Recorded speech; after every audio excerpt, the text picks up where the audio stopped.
ونستغفره ونؤمن به ونتوكل عليه ونعوذ بالله من شرور أنفسنا ومن سيئات أعمالنا من يهده الله فلا مضل له ومن يضلله فلا هادي له ونشهد أن لا إله إلا الله وحده لا شريك له ونشهد أن سيدنا ومولانا محمدا عبده ورسوله صلى الله تعالى عليه وعلى آله وأصحابه وأزواجه وذرياته وأهل بيته وبارك وسلم تسليما كثيرا كثيرا.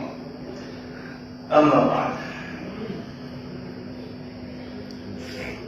محترم بزرگوں، بھائیوں، عزیزوں، سب سے پہلے تو میں آپ کی خدمت میں سلام پیش کرتا ہوں. السلام علیکم ورحمۃ اللہ وبرکاتہ. مجھے اس کی بڑی خوشی ہے، میں اللہ کا شکر ادا کرتا ہوں اور حضرت مولانا مفتی رحیم اللہ صاحب کا شکریہ ادا کرتا ہوں اور آپ سب کا بھی شکر گزار ہوں کہ آج آپ سب ایک ایسی جامع مسجد میں جمع ہوئے ہیں جس کو جامع الانوار کا نام دیا گیا ہے. قصبہ بمبولی میں، ضلع رائسین میں، صوبہ مدھیہ پردیش میں، ہندوستان کے بیچ میں، انسان کے جسم میں جیسے ناف کی جگہ ہوتی ہے، بس اسی طرح کی ملتی جلتی جگہ میں ہم اور آپ آج موجود ہے اور مسجد کا افتتاح کر رہے ہیں. اور مسجد کا افتتاح ایک ایسا مبارک عمل ہے کہ اللہ تعالیٰ کے نزدیک تمام اعمال میں سب سے زیادہ تقرب کا ذریعہ ہے، سب سے زیادہ محبوب ہے، سب سے زیادہ پسندیدہ ہے. اللہ تعالیٰ نے اس دنیا کو انسانوں سے صرف اور صرف اس لیے آباد کیا ہے کہ اللہ کو سجدہ کیا جائے، اس لیے آباد کیا ہے کہ اللہ کی عبادت کی جائے، بندگی کی جائے. ارشاد ربانی ہے وَمَا خَلَقْتُ الْجِنَّ وَالْإِنسَ إِلَّا لِيَعْبُدُونِ. میں نے جنوں کو اور انسانوں کو صرف اور صرف اس لیے پیدا کیا ہے کہ وہ میری بندگی کریں، میری تابعداری کریں، میری بات مانیں، میرے سامنے جھکیں، میری عبادت کریں، میرے سامنے سجدہ ریز ہو جائیں، ہاتھ باندھ کر میرے سامنے کھڑے ہوں، میرے لیے رکوع کریں، میرے لیے سجدہ کریں. یہ سب میرے بندے ہیں، میں نے ان کو وجود عطا کیا ہے. میں کائنات کا خالق ہوں، آسمان میں نے بنایا، ستارے سیارے کہکشائیں میں نے بنائی، یہ زمین میں نے بنائی ہے، اس میں پودے میں نے اگائے ہیں، اس میں چشمے میں نے جاری کیے ہیں، یہ سمندروں سے گھری ہوئی ہے، اس میں دریا جاری کیے ہیں، درخت اگائے ہیں، ہوائیں چلائی ہیں اور انسان کو اس دھرتی کا خلیفہ بنایا ہے. اس کو میں نے اپنی طرف سے وائسرائے بنایا ہے، وہ میرا نمائندہ ہے، وہ میرا خلیفہ ہے. اللہ تعالیٰ نے اپنے فرشتوں سے فرمایا تھا انی جاعل فی الارض خلیفہ، فرمایا کہ میں زمین میں اپنا خلیفہ مقرر کرنے والا ہوں. اور حضرت آدم علیہ السلام جو تمام انسانوں کے جد امجد ہیں کو حیثیت خلیفہ کے اللہ تعالیٰ نے متعین فرمایا. یہ کہہ سکتا تھا میں نبی بنانے والا ہوں، رسول بنانے والا ہوں، میں بادشاہ بنانے والا ہوں، بہت سے الفاظ قرآن پاک میں استعمال کیے گئے ہیں اور نبی کا ایک مقام ہے، رسول کا ایک مقام ہے.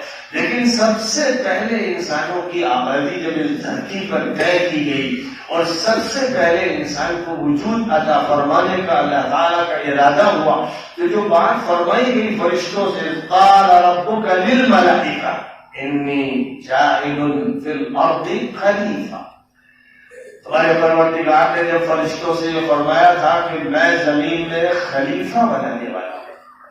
خلیفہ وہ ہوتا ہے جو اصل کی ترجمانی کرتا ہے، نمائندگی کرتا ہے. اصل بادشاہ اللہ ہے، مالک اللہ ہے، رب اللہ ہے، ملک الملوک اللہ ہے، رحمان اللہ ہے اور سارے تصرفات اللہ کے ہیں.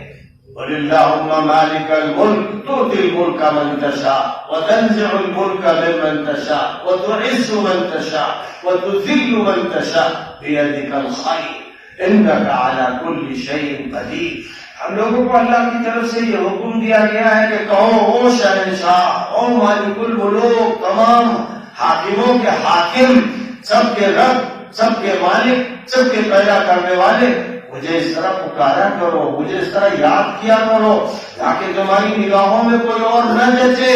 کوئی بادشاہ نہیں ہے، کوئی وزیر نہیں ہے، کوئی طاقت والا نہیں ہے، کوئی فوج نہیں ہے، مکڑی کے جالے ہیں۔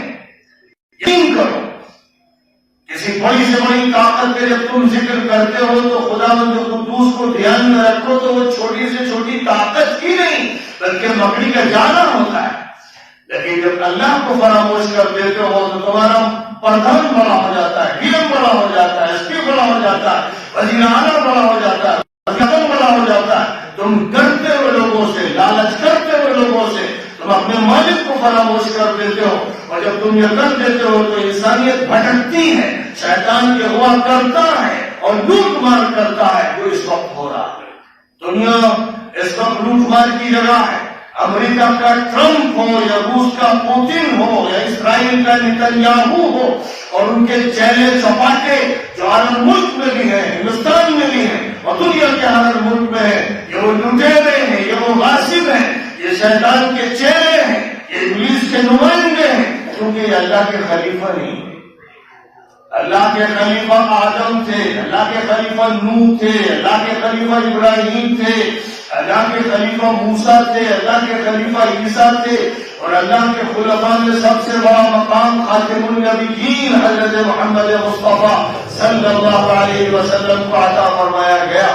ایسا مقام عطا فرمایا گیا کہ خدا نے فرما دیا کہ محمد دنیا کی کنجیاں تمہارے ہاتھ میں دی جائیں گی۔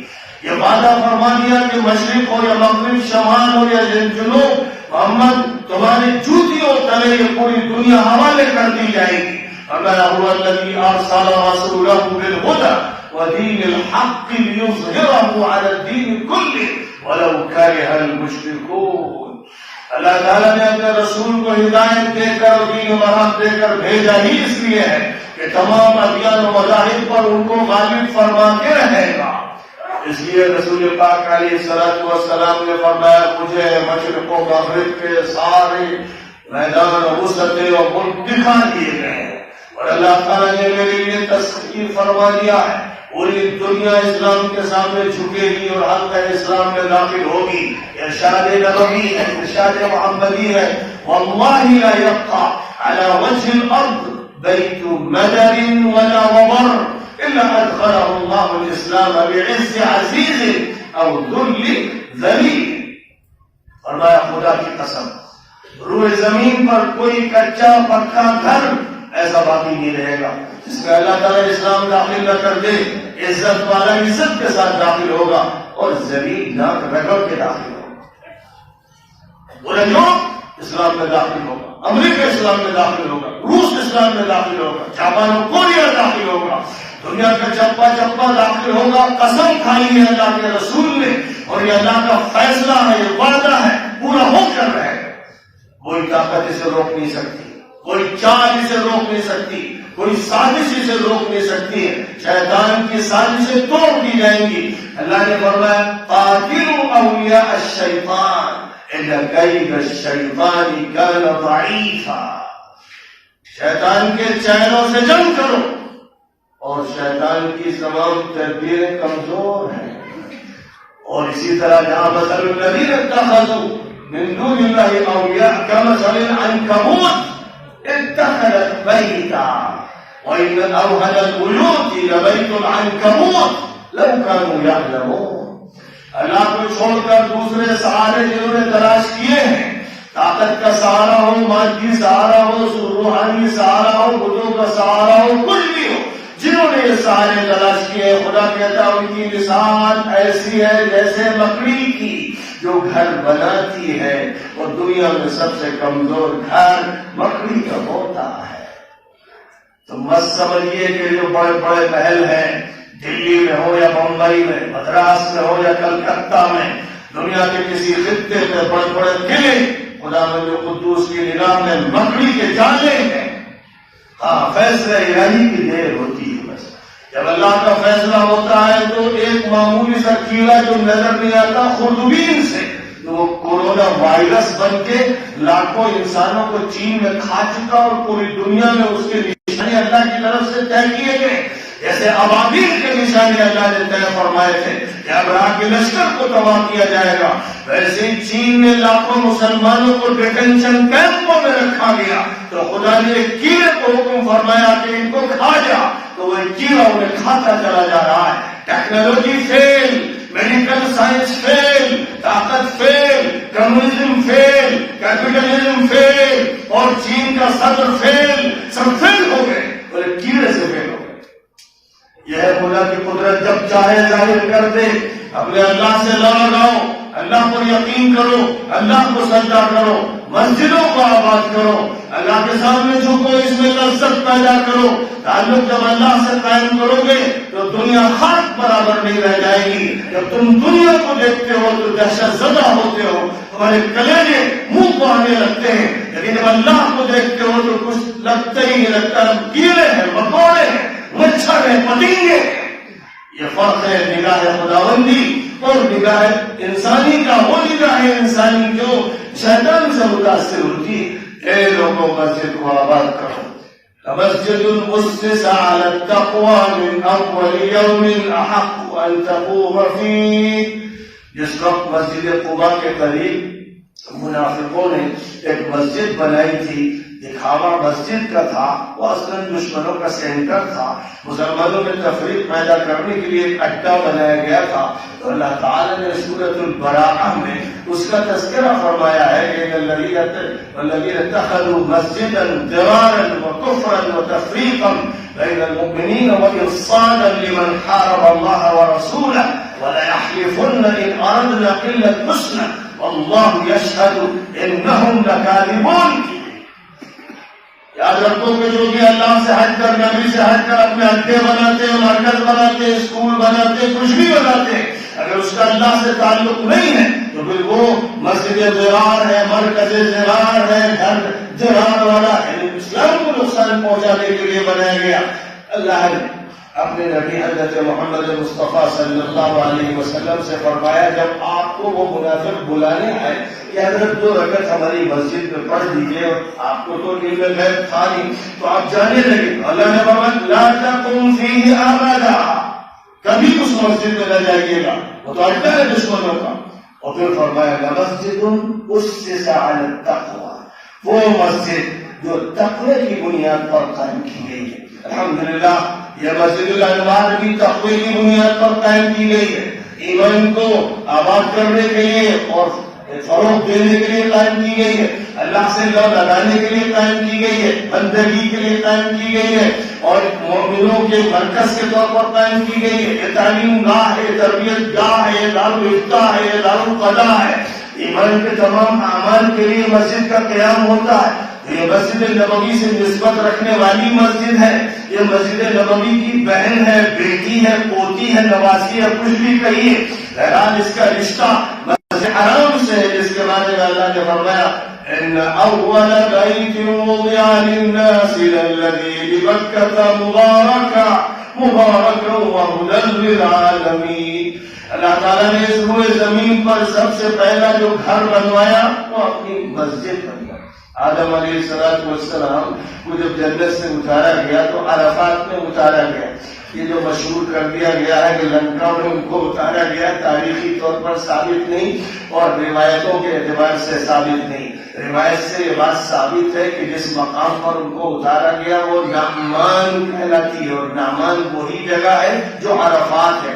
عرفات میں ان کو اتارا گیا اور اس کے بعد سب سے پہلا کام جو ان کو سونپا گیا کہ ادھر ادھر سے گھیر گھار کے اینٹیں جمع کر کے پہلے میری مسجد بناؤ. تو کعبۃ اللہ حضرت آدم علیہ السلام نے بنایا، اور حضرت ابراہیم بڑے طویل زمانے کے بعد جب اس علاقے میں آئے، اللہ کا حکم ہوا تھا. وہ ان کے علاقے میں رہتے تھے، عراق کا جو ایک حصہ ہے جہاں نمرود کی حکومت تھی، اور حضرت ابراہیم علیہ السلام نے توحید کا غلغلہ بلند کیا تھا. کفر کا انکار کیا، اس کے مظاہر کا انکار کیا، تو بادشاہ کی طرف سے فیصلہ ہوا تھا کہ آگ میں ان کو جھونک دیا جائے، اور جب آگ میں ان کو ڈال دیا گیا تو اللہ نے فرمایا بولنا یا نار کونی بردا وسلاما علی ابراہیم، یار ابراہیم کے لیے ٹھنڈک بن جا، سلامتی بن جا۔ تو آگ کو کس نے بنایا؟ اللہ نے۔ پانی کس نے بنایا؟ اللہ نے۔ ٹھنڈک کس نے دی؟ اللہ نے۔ گرمی کس نے دی؟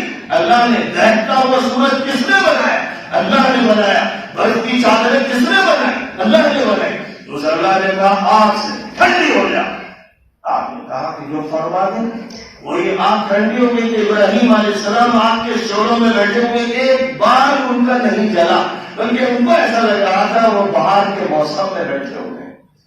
تو ان کو عراق چھوڑنا پڑا۔ بادشاہ نے دیکھا کہ ان پر غالب نہیں آ سکتے تو ملک سے ان کو بے دخل کر دیا جائے۔ شام تشریف لائے اور مصر کی تشریف لے گئے، پھر شام تشریف لائے، اور حکم الہی ہوا کہ اپنی اہلیہ ہاجرہ کو، اکلوتے بیٹے اسماعیل کو لے کر اب تمہیں اس مقام پر جانا ہے جہاں میں نے پہلا گھر بنوایا، کعبۃ اللہ، جو مرکز ہے اس دنیا کا اور پھر مرکز بنے گا۔ تو فرمایا کہ وہاں جاؤ۔ ابراہیم علیہ السلام حضرت ہاجرہ کو لے کر، حضرت اسماعیل کو لے کر اس مقام پر آئے جس مقام پر کعبے کی بنیادیں بس ایسی تھی کہ دیواریں ڈھہ چکی تھیں، بس بنیاد نظر آ رہی تھی، بنیاد نظر آ رہی تھی۔ اسی لیے قرآن پاک میں یہ نہیں کہا گیا کہ زمین کھود کر بنیاد ابراہیم نے رکھی، بلکہ قرآن پاک یہ کہتا ہے کہ جو بنیاد پڑی ہوئی تھی اس پر دیوار ابراہیم نے اٹھائی۔ ارشاد ہے وَإِذْ يَرْفَعُ إِبْرَاهِيمُ الْقَوَاعِدَ مِنَ الْبَيْتِ وَإِسْمَاعِيلُ، اسماعیل اور ابراہیم دونوں القواعد کو یعنی بنیادوں کو اٹھا رہے تھے، بنیاد رکھ نہیں رہے تھے۔ قرآن پاک میں جہاں بنیاد رکھی جاتی یعنی زمین کھود کر رکھی جاتی، اس کے لیے لفظ استعمال ہوتا ہے اسسا کا، اس لیے یہاں فرمایا افمن اسس بنیانه على شفا جرف على تقوى من اللہ ورضوان، تو یہاں تاسیس کا لفظ ہے جس کا مطلب یہ ہے کہ اثر نو کہیں پر کسی کی زمین کو کھود کر ان کے نیچے سے رکھے جائے، بنیاد قائم کی جائے۔ اور کعبہ کو کہ قائم تھا، عمارت ڈھہ گئی تھی، بنیاد موجود تھی، تو ابراہیم علیہ السلام مجدد کعبہ ہے، بانی کعبہ نہیں۔ کعبے کے بانی حضرت آدم علیہ السلام۔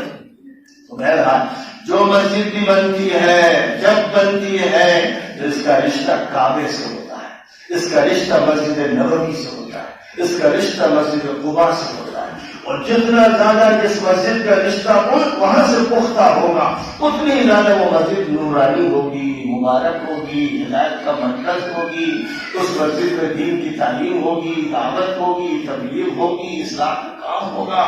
جتنا زیادہ نسبت اعلیٰ ہوگی، پختہ ہوگی، مستحکم ہوگی، اتنا ہی زیادہ برکات اس مسجد کو ملتی چلی جائیں گی۔ بہت مبارک ہو اے بھنگوری والوں کہ اللہ تعالیٰ نے آپ کو یہ جامع مسجد عطا فرمائی، اور آج اس کا افتتاح ہو رہا ہے، یعنی ہم لوگ اس کام کا اس جگہ پر آغاز کر رہے ہیں جس کے لیے ہماری تخلیق ہوئی، ہم پیدا ہی کیے گئے، اس لیے ہمیں پیدا ہی کیا گیا ہے اللہ کی بندگی کے لیے، اللہ کی عبادت کے لیے۔ اور آخری نبی حضرت محمد مصطفیٰ صلی اللہ علیہ وسلم ہمارے امیر ہیں، ہمارے بڑے ہیں، ہمارے بزرگ، ہم اللہ کے خلیفہ رسول ہیں، نبی ہیں، ہم ان کو ہی اپنا ذمہ دار مانتے ہیں۔ انہی کے ہاتھ میں اللہ تعالیٰ نے اس اسلامی زندگی کی باغدور عطا فرما دی ہے، ان کے بغیر ہدایت نہیں مل سکتی ہے، راستہ انہی کا طے کیا گیا ہے، اور اسی راستے پر جو چلے گا وہ اللہ تک پہنچے گا۔ وَمَن يُطِعِ الرَّسُولَ فَقَدْ أَطَاعَ اللَّهَ، جو رسول کی مانے گا وہ اللہ کی مانے گا۔